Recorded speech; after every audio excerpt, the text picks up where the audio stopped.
While I was waiting for right field's answer, Ken Purdy phoned. He told me that staff men from Time and Life magazines were seriously checking on the Little Men story. Both Purdy and I were sure this was a colossal hoax, but there was just a faint chance that someone had been on the fringe of a real happening and had made up the rest of the story. The key man in the story seemed to be one George Kohler of Denver, Colorado. The morning after Purdy called, I took a plane to Denver. During the flight, I went over the Little Men's story again. It had been printed in over 100 papers. According to the usual version, George Kohler had accidentally learned of two crash saucers at a radar station on our southwest border. The ships were made of some strange metal. The cabin was stationary, placed within a large rotating ring. Here's the story as it was told in the Kansas City Star. In flight, the ring revolved at a high rate of speed, while the cabin remained stationary like the center of a gyroscope. Each of the two ships seen by Kohler were occupied by a crew of two. In the badly damaged ship, these bodies were charred so badly that little could be learned from them. The occupants of the other ship, while dead when they were found, were not burned or disfigured, and when Kohler saw them, were in a perfect state of preservation. Medical reports, according to Kohler, showed that these men were almost identical with Earth-dwelling humans, except for a few minor differences.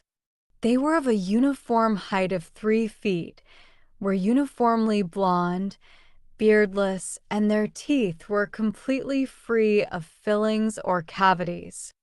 They did not wear undergarments, but had their bodies taped.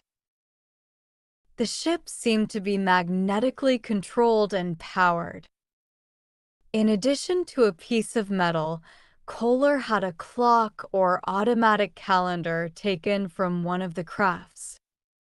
Kohler said that the best assumption as to the source of the ships was the planet Venus. When I arrived at Denver, I went to the radio station where Kohler worked. I told him that if he had proof that we could print, we would buy the story.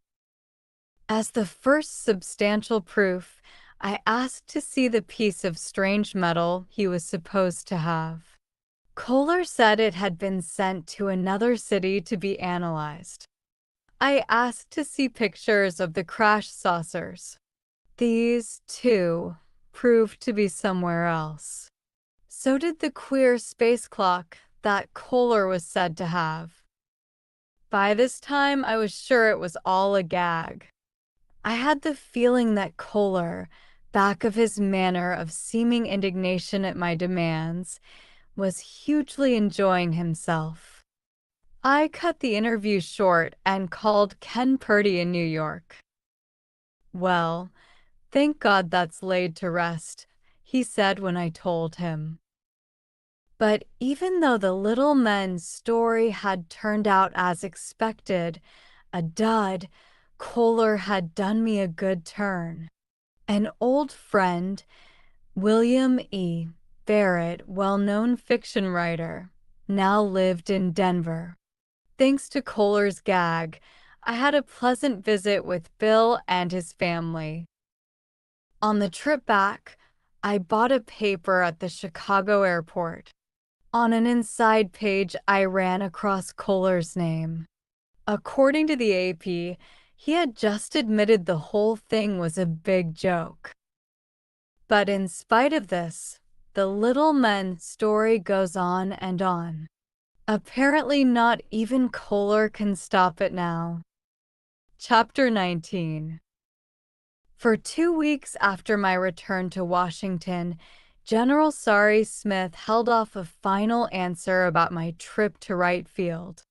Meantime, Ken Purdy had called him backing my request to see the project files. It was obvious to me that Wright Field was determined not to open the files. But the general was trying to avoid making it official. "Why can't you accept my word there's nothing to the saucers?" he asked me one day. "You're impeaching my personal veracity." But finally he saw there was no other way out. He told me I had been officially refused permission to see the Wright Field files. Some time later, Ken Purdy phoned General Smith. "General, if the Air Force wants to talk to us off the record, we'll play ball. True will either handle it from then on whatever way you think best, or we'll keep still." Whether this offer was relayed higher up, I don't know. But nothing came of it. Meantime, saucer reports had begun to come in from all over the country. Some even came from abroad. Some of these 1950 sightings have already been mentioned in early chapters. Besides the strange affair at Tucson on February 1st, there were several other cases in February. 3 of these were in South America. One saucer was reported near the Naval Air Station at Alameda, California. Some were sighted in Texas, New Mexico, and other parts of the Southwest. In March, the wave of sightings reached such a height that the Air Force again denied the saucer's existence. This followed a report that a flying disc had crashed near Mexico City and that the wreckage had been viewed by U.S. Air Force officials. Scores of Orangeburg, South Carolina, residents watched a disc that hovered over that city on March 10th. It was described as silver bright, turning slowly in the air before it disappeared. The day before this, residents of Van Nuys, California, saw a bright disk moving swiftly 400 feet in the air. Seen through a telescope, it appeared to be 50 feet in diameter. Discs were reported at numerous places in Mexico, including Guadalajara, Juarez, Mazatlan, and Durango. On the 12th of March, the crew and passengers of an American Airlines ship saw a large gleaming disc high above Monterrey Airport in Mexico. Captain W. R. Hunt, the senior airline pilot, watched the disc through a theodolite at the airport. This disc and most of the others seen in Mexico were similar in description to the one sighted at Dayton, Ohio on March 8th. This was the large metallic saucer that hovered high over Vandalia Airport until Air Force and National Guard fighters raced up after it. The disc rose vertically into the sky at incredible speed, hovered a while longer, and then vanished. Within 24 hours, this mystery disk had been identified as the planet Venus. It was broad daylight. Newspapers quoted trained astronomical officials in Dayton as the source for this explanation. Meanwhile, the Mexican government newspaper, El Nacional, quoted a famous and reputable astronomer as saying the numerous disks reported over Mexico carry visitors from Mars. One of the strangest reports came from the Naval Air Station at Dallas, Texas. It was about 11:30 a.m. on March 16th when CPO Charles Lewis saw a disc streak up at a B-36 bomber. The disc appeared about 20 to 25 feet in diameter, Lewis reported. Racing at incredible speed, it shot up under the bomber, hung there for a second, then broke away at a 45-degree angle. Following this, it shot straight up into the air and disappeared. Captain M.A. Nation C.O. of the station said it was the second report in 10 days. On March 7th, said Captain Nation, a tower control operator named C.E. Edmundson saw a similar disk flying so fast it was almost a blur. He estimated its speed at 3,000 to 4,000 miles per hour, Captain Nation stated. Of course, he had no instruments to compute the speed, so that's a pure estimate. It was some time before this when I heard the first crazy rumor about the guided missile display. This story, which had new details every time I heard it, described the Air Force as refusing to let the Navy announce a new type of missile. According to the rumors, the Air Force was trying to prove its own missile far superior, to keep the Navy from invading its long-range bombing domain. Then the Army joined the pitched battle with still a third guided missile, according to the rumors. And the flying discs? Army, Navy, and Air Force missiles launched in droves all over the country to prove whose was the best. A public missile race with the Joint Chiefs of Staff to decide the winner. It seems fantastic that this theory would be believed by any intelligent person. In effect, it accuses the armed services of deliberate, criminal negligence, of endangering millions in the cities below. I am convinced that some of these rumors led to at least one of the published guesses about our missile program. One widely publicized story stated that the flying saucers seen hurtling through our skies are actually two types of secret weapons. One, according to radio and newspaper accounts, is a disk that whizzes through space, halts suspended in the air, soars to 30,000 feet, drops to 1,000 feet, and then usually disintegrates in the air. These saucers, it was said, ranged from 20 inches to 250 feet in diameter. They were supposed to be pilotless and harmless. The second type was said to be a jet version of the Navy's circular airfoil, flying flapjack. It was credited with fantastic speed. The true discs, however, were mainly Air Force devices, according to the report. Some are guided, others are not, said the radio commentator who released this story. They can stay stationary, dash off to right or left, and move like lightning. But they are utterly harmless. In these harmless discs, there was supposed to be an explosive charge that destroyed them in midair at a predetermined time. Within a few days after this story was broadcast, the United States News and World Report declared that the saucers are real and identified them as jet models of Navy flying flapjacks. This magazine, which is not an official publication despite its name, mentioned the variable direction jet principle that I had previously described in the True article. These two flying saucer explanations brought denials from the White House, the Navy, and the Air Force. The Air Force flatly declared that 1. None of the armed forces is conducting secret experiments with disc-shaped flying objects that could be a basis for the reported phenomena. 2. There is no evidence that the latter stem from the activities of any foreign nation. Before this, President Truman stated he knew nothing of any such objects being developed by the United States or any other nation. The Navy denial came immediately after the first broadcast story.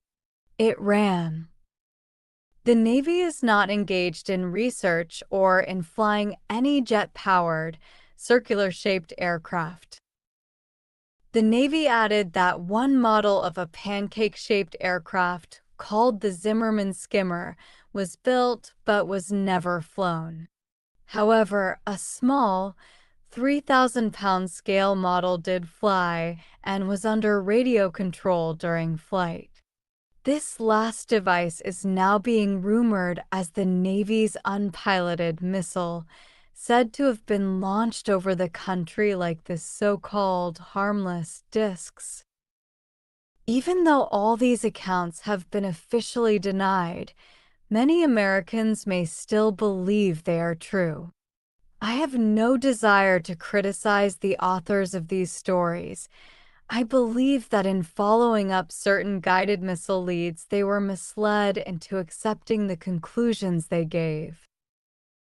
But these stories, particularly the accounts of huge unpiloted discs, may have planted certain fears in the public mind, fears that are completely unwarranted. For this reason, I have personally checked at Washington in regard to the dangers of unpiloted missiles. Here are the facts I learned. 1. Neither the Army, Navy, nor Air Force has at any time staged any guided missile competition as rumored. 2. No unpiloted missiles or remote-controlled experimental craft have been tested over American cities or heavily populated areas. 3. No unpiloted missile carrying dangerous explosives, whether for destruction of the device or other purposes, has been deliberately launched or tested over heavily populated areas. In regard to the so-called jet-propelled flying flapjack, I have been assured by Admiral Calvin Bolster of the Navy Bureau of Aeronautics that this type of plane has never been produced. I concede that he might make this statement to conceal a secret development, but there is one fact of which every American can be certain: neither this type, nor the radio-controlled smaller model, has been or will be flown or launched over areas where people would be endangered. The three armed services are working on guided missiles. They are not risking American lives by launching such missiles at random across the United States. Although most of our guided missile projects are secret, it is possible to give certain facts about guided missile developments in general. The first successful long-range missiles were produced by the Germans. These were the Buzz bomb and the V-2 rocket. But research in various other types was carried on during the war. Some of this was with oval and round types of airfoils. As already stated by Paul Rettel, there is strong evidence that the disc-shaped foil resulted from German observations of either spaceships or remote-controlled disc-shaped observer units. All the Nazi space exploration plans followed this discovery that we were being observed by a race from another planet. After the end of World War II, the international guided missile race began, with the British, Russians, and ourselves as the chief contenders. Numerous types have been developed: winged bombs, small radar-guided projectiles launched from planes, and ground-to-plane, plane-to-ground, and plane-to-plane missiles equipped with target homing devices. In certain recent types, the range can be stated as several hundred miles.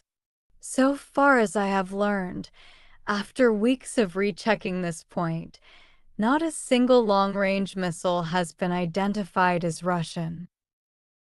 Since this country is working closely with Great Britain on global defense problems, it is no violation of security to say that we have probably exchanged certain guided missile information. In regard to the British long-range missile picture outlined to me by John Steele, I can state two major facts. 1.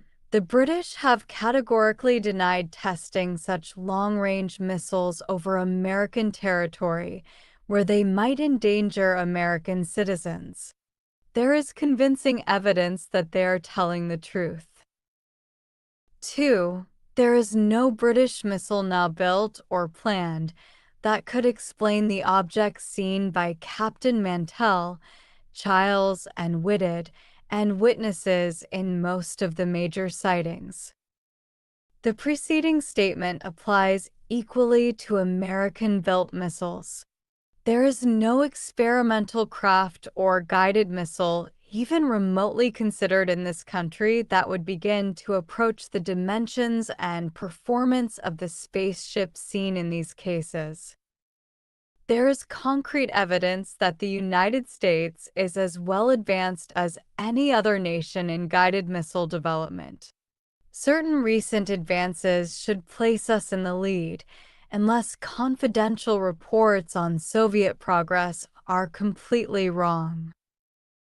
If American scientists and engineers can learn the source of the spaceship's power and adapt it to our use, it may well be the means for ending the threat of war.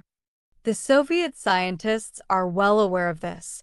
Their research into cosmic rays and other natural forces has been redoubled since the flying saucer reports of 1947. The secret of the spaceship's power is more important than even the hydrogen bomb. It may someday be the key to the fate of the world. Chapter 20. After 1 year's investigation of the flying saucers and Air Force operations, I have come to the following conclusions. 1. The Air Force was puzzled and badly worried when the discs first were sighted in 1947. 2.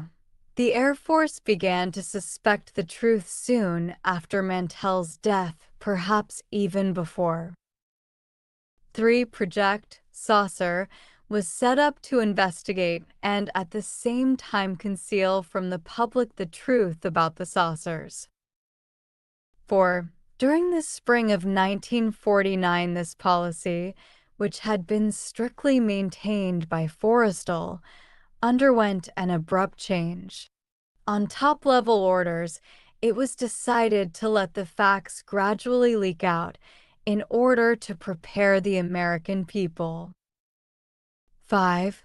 This was the reason for the April 27, 1949, report with its suggestions about space visitors.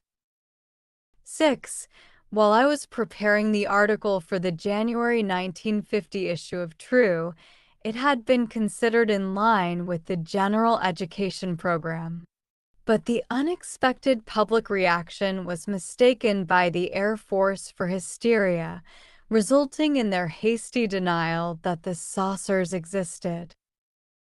7. Because the Air Force feared any closer analysis of the Mantell case, Major Boggs was instructed to publicize the Venus explanation. Although it had been denied, the Air Force knew that most people had forgotten this or had never known it. 8. Major Boggs, having stated this answer publicly, along with the other Childs-Whitted and Gorman answers, was forced to stick to it, though he knew it was wrong and that the case summaries would prove it.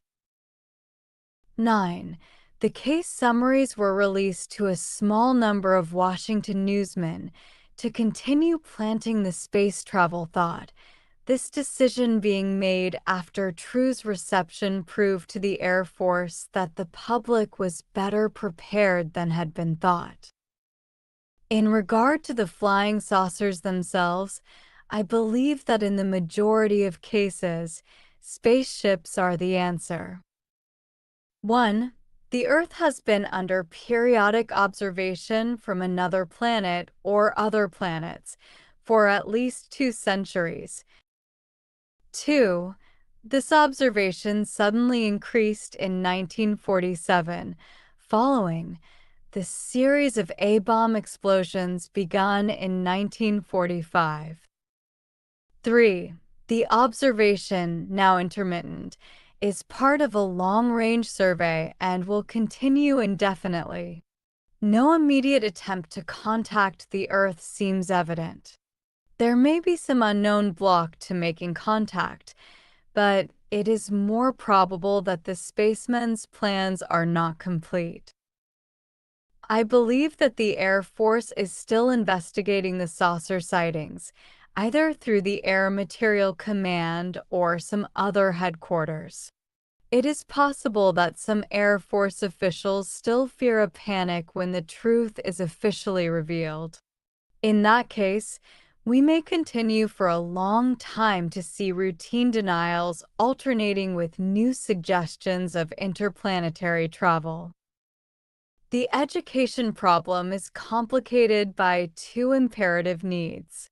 We must try to learn as much as we can about the spaceship source of power, and at the same time try to prevent clues to this information from reaching an enemy on Earth. If censorship is suddenly imposed on all flying saucer reports, this will be the chief reason. This would also help solve a minor problem where partial censorship now exists. A few test missiles launched from a Southwest base have been seen by citizens at a distance from the proving grounds. In some cases, their reports have got into local papers, though the wire services did not carry them. These missile tests are peculiarly different from the general run of flying saucer reports. Contrasted with the Chiles-Whitted, Mantell, and other spaceship sightings, they stand out with a certain pattern, easy to recognize. News or radio reports of these tests might accidentally give an enemy clues to the type, speed, and range of this particular missile once he learned the pattern. Periodic censorship, or even a complete blackout of sighting reports, may be enforced during the next year or so. For the purposes mentioned, such action would be justified. But whenever such censorship is lifted, the complete truth about space visitors should be told at the same time. The full details of all the major cases, the size of the Godman Field spaceship, any attempted landings or other efforts at contact by interplanetary visitors, and all other details that now are official secrets. I also believe that a certain group of disk sightings in this country is linked with our guided missiles. Official announcements, of course, may be delayed a long time. With this exception, I believe that Americans should be told the truth now. When the announcement of our guided missiles is made, some Americans not familiar with the facts may accept it as a full answer. If officials are not yet ready to reveal the space travel facts, the Mantell evidence and other key cases may be deliberately glossed over. But even if all the evidence, the worldwide sightings, the old records, the Chiles-Whitted and other cases, should be completely ignored, Americans cannot escape eventual contact with dwellers on other planets.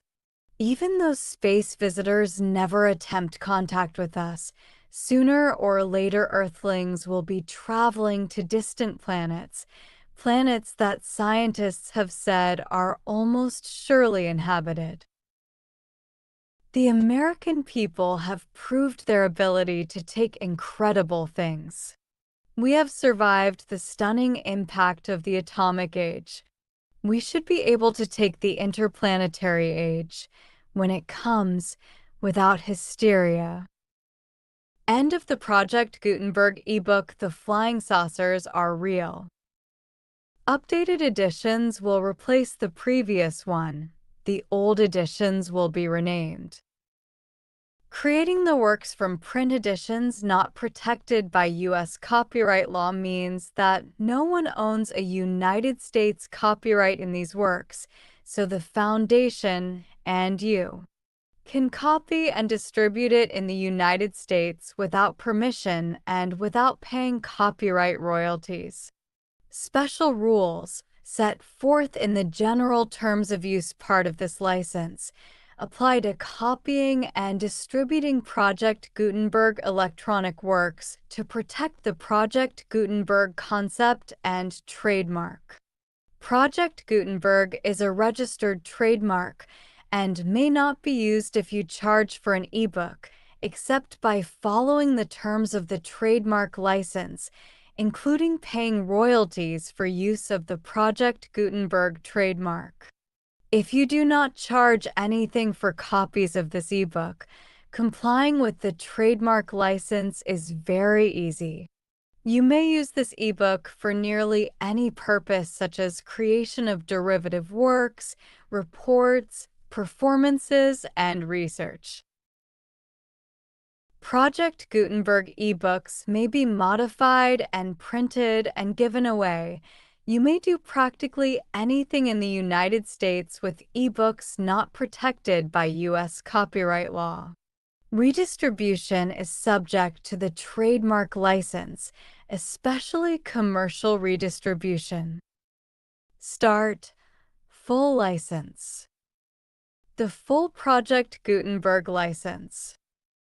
Please read this before you distribute or use this work.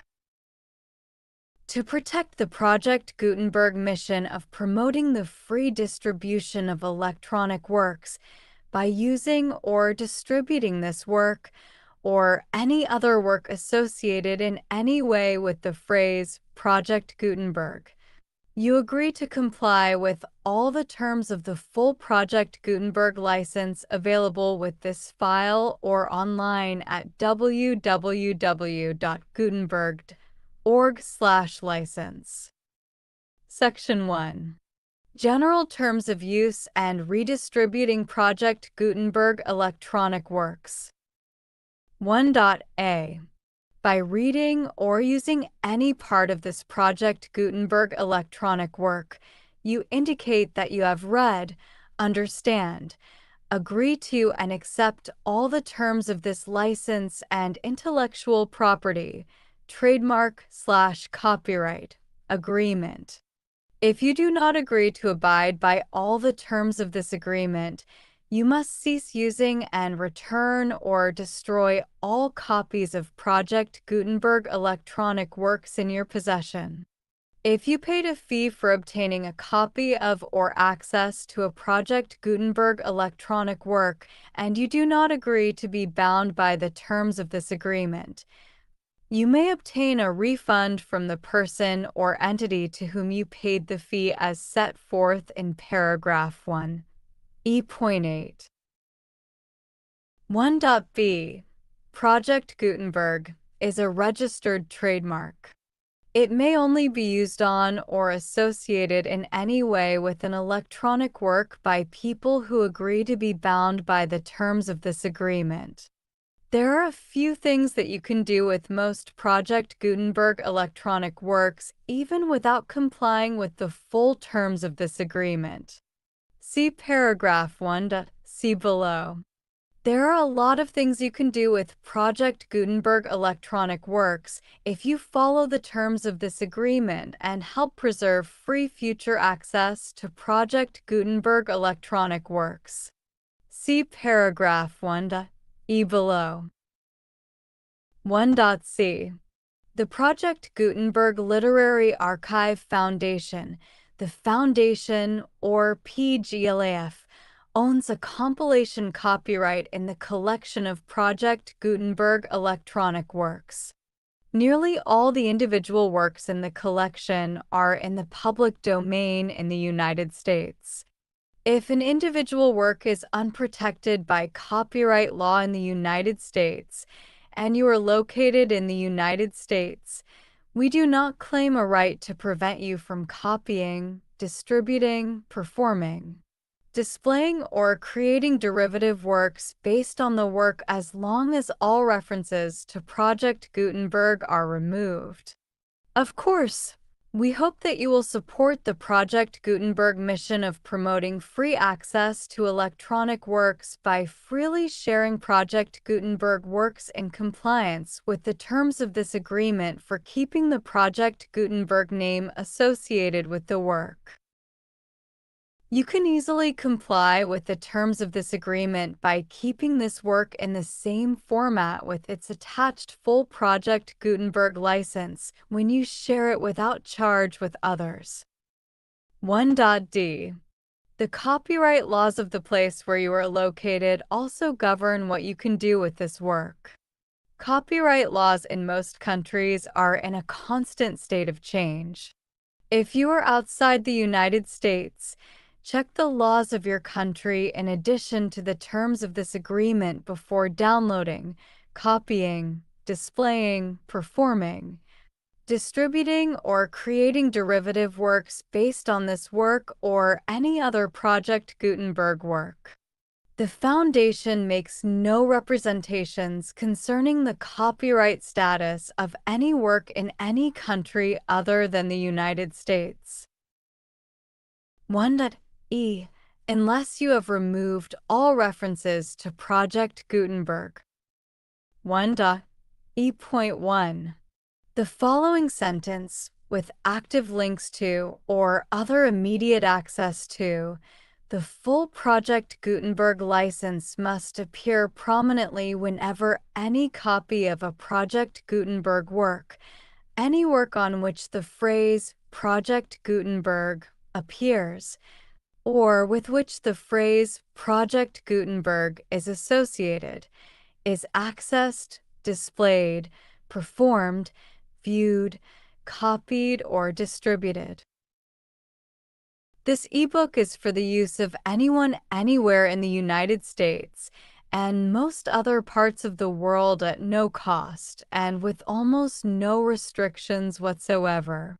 You may copy it, give it away, or reuse it under the terms of the Project Gutenberg license included with this ebook or online at www.gutenberg.org. If you are not located in the United States, you will have to check the laws of the country where you are located before using this ebook. 1.e.2. If an individual Project Gutenberg electronic work is derived from texts not protected by U.S. copyright law, does not contain a notice indicating that it is posted with permission of the copyright holder, the work can be copied and distributed to anyone in the United States without paying any fees or charges.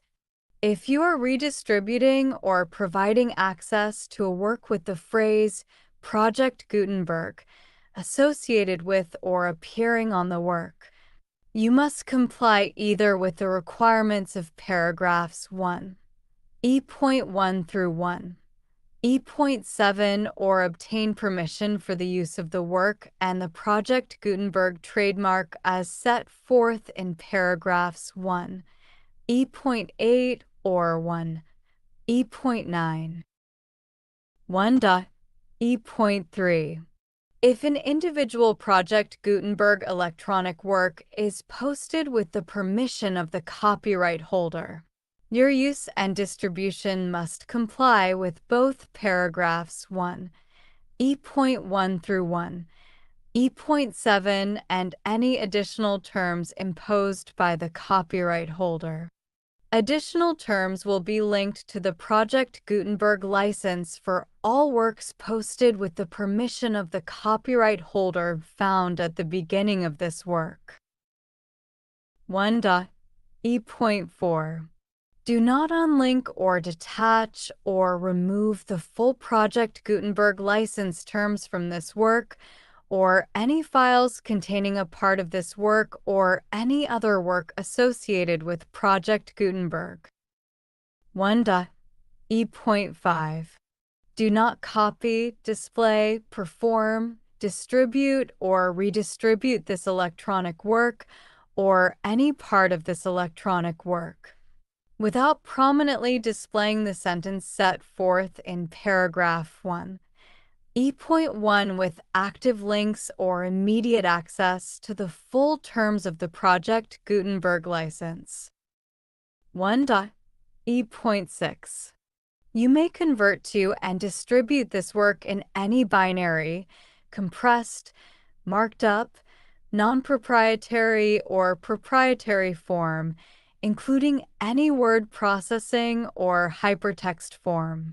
However, if you provide access to or distribute copies of a Project Gutenberg work in a format other than plain vanilla ASCII, or other format used in the official version posted on the official Project Gutenberg website, www.gutenberg.org, you must, at no additional cost, fee, or expense to the user, provide a copy, a means of exporting a copy, or a means of obtaining a copy upon request of the work in its original, plain vanilla ASCII, or other form. Any alternate format must include the full Project Gutenberg license as specified in paragraph 1, E.1. 1.E.7.